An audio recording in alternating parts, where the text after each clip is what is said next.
The San Antonio Spurs must trade deaaron. Yes, I know all the excuses. They're young. De'Aaron was injured, bro. I'm gonna ask you a question. Whenever you see a young NBA team and they lose in the playoffs, right? And everyone keeps on saying, but they're young. They're young though. Next year they're gonna come back and they're gonna win it next year. What usually happens to those teams?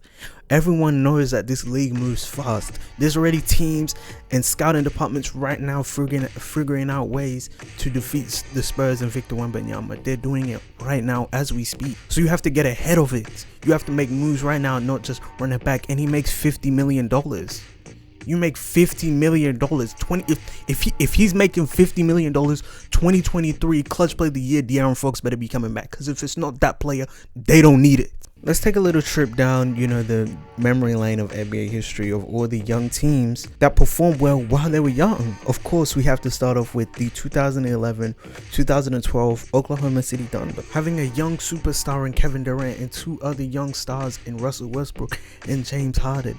They won 47 games that year because it was a shortened season, getting the second seed, dog walking the Mavericks, sweeping them, getting the Lakers out of there in 5, and then beating the Spurs at 6, making it to their first NBA Finals in this new Kevin Durant era. Going up against the Miami Heat, the team that just got embarrassed last year. And due to some unfortunate circumstances, like the Miami Heat just being the better team, and Harden and Russ having some spooky games in that series, and also they employed Kendrick Perkins. But due to all those unfortunate circumstances, they did end up losing that series 4-1. But it's okay though, right?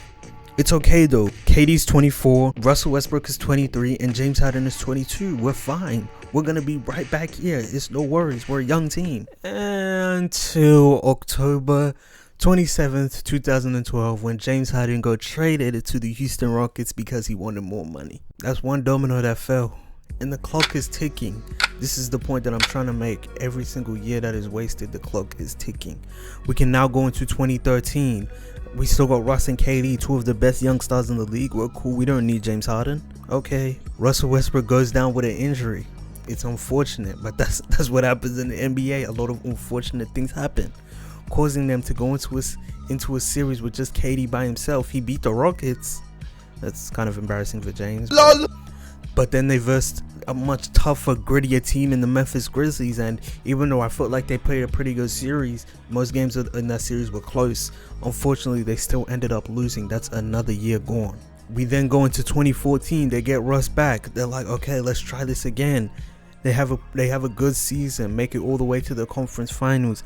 They versus a Spurs team that is elite, and unfortunately, you get to the conference finals, you're just going to be facing an elite team, elite on defense with a young Kawhi and an older Tim Duncan and Tony. And unfortunately, they lost that series in 6, even after going down 2-0 and pushing it to 6 games. Again, the clock is ticking. Every single year that's being wasted due to injuries, and it's not even a blaming type of situation, but every single year that's being wasted. This could have been a year for the development of James Harden, but they didn't want to pay him and they traded him. 2015 then comes around, and OKC's feeling pretty good. OKC's feeling good. You know what I'm saying? The Spurs are getting older. There's no teams that look around. The only competition is like that little weak team in Golden State and the Clippers, I guess. They're feeling good. KD gets injured and has to go and get surgery, and they didn't even make the playoffs. It's getting spooky now.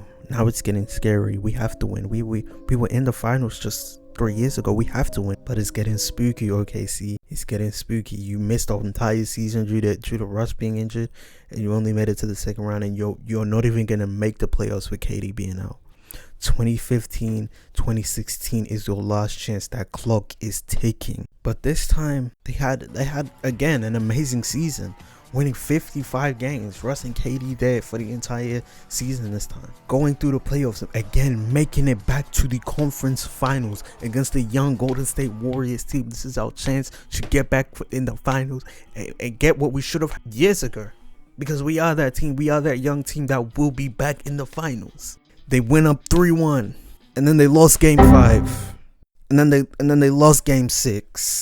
And then they lost game 7. And I'm not even going to try and put blame on everyone. Russ and Katie, they both had their faults in that. They lost game 7 and they blew a 3-1 lead. And that was the end of that era. Never even making it back to the NBA final. And there's a lot of things that went into why that couldn't happen. Things that were out of their control. James Harden wanted more money. They didn't want to pay it. They looked at the structure of their roster. They're like, James Harden, we can't do that for you. James Harden said, I'm out. A plethora of things. Injuries, so many injuries just kept messing them up trying to get back there. And even when they had a somewhat solid season, there were still injuries that were affecting them throughout the season. Coming up against the Spurs, just playing an elite team, and that's gonna happen. And that's why I'm trying to tie that back to the San Antonio Spurs. That might happen. They might just verse an elite team one year and lose, but that's another year gone. That's more clock moving. That's more time. And once that season ended, once the 3-1 lead is burned, the confidence is you'll never be the same. Blowing a 3-1 lead in the conference finals, being so close to that. Everyone knew they weren't going to be the same. And then what KD did after that was crazy. That nigga's wild. Everyone knew, and that's just the end of that era. And they haven't been able to get back since this new era with SGA. And then it might sound crazy. Oh, that's just one example, but there's multiple. I can give you another. You remember the Memphis Grizzlies back in 2022, 2021, 2023? I'm not saying they were going to be in the finals, but everyone was so confident in the Grizzlies, especially after 2022 when they versed the Warriors. Oh, we versed the champs. So, of course, the Memphis Grizzlies had that confidence, and we were the 2nd seed. And we got a young star, Allen Iverson, on Twitter, posting photos about Josh's jersey with the MVP on it. And yes, they did it. They came back into that next 2022-2023 season, and they were the 2nd seed. They were hyped. They were excited. They were ready for the playoffs. Just running back, the Warriors beat us last year, but we were hurt. But notice they made no changes to their team. And if you remember, in that first round when they were versing the Timberwolves, truth be told, they should have lost. But the Timberwolves were just such a how do I say this? Such a dumbass team that truthfully they just couldn't execute well, like the 2026 Spurs, low key. But the Grizzlies felt comfortable in not really making much moves and just running it back with the same core of Ja, Dylan, Tyus, De'Aaron. And they're coming up against a team, this old ass Lakers team. Who cares? Got that ass clapped in 6. I know 6-game series can be close, but let's be honest, bro. Everyone knew the Lakers were gonna win that series. They went up 3-1. Let's be honest. And ever since that time, and then they just booted off Dylan Brooks. It's just been injuries and playing games and injuries and playing games and injuries and playing games when they had their chance right there. Look at that 22-23 window. Look at the teams that were winning. Warriors, respectfully. I'm being so respectful. The Grizzlies could have made some moves to be one of those teams to be in the NBA Finals. It sounds crazy now because they never got there, but they could have been one of those teams. The Nuggets, respect. The Grizzlies could have made some moves. But they were just so confident in their group that they just ran it back. And this is what I'm saying.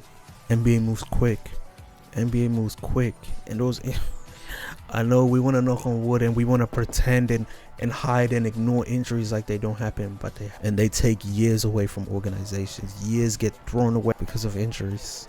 I've even got the Pelicans here. I don't really want to use them as an example because, of course, there was still some people that didn't really believe in them. But if you go back and you watch after they versed the Suns, and they took them to 6. That's before we found out the Suns were frauds against Luka. So they took them to 6 as the 61 Phoenix Suns, and everyone's like, hold on, the Pelicans, they're kind of interesting. They get Zion back. If you remember, in January of 2023, the New Orleans Pelicans were actually the 1st seed in the Western Conference.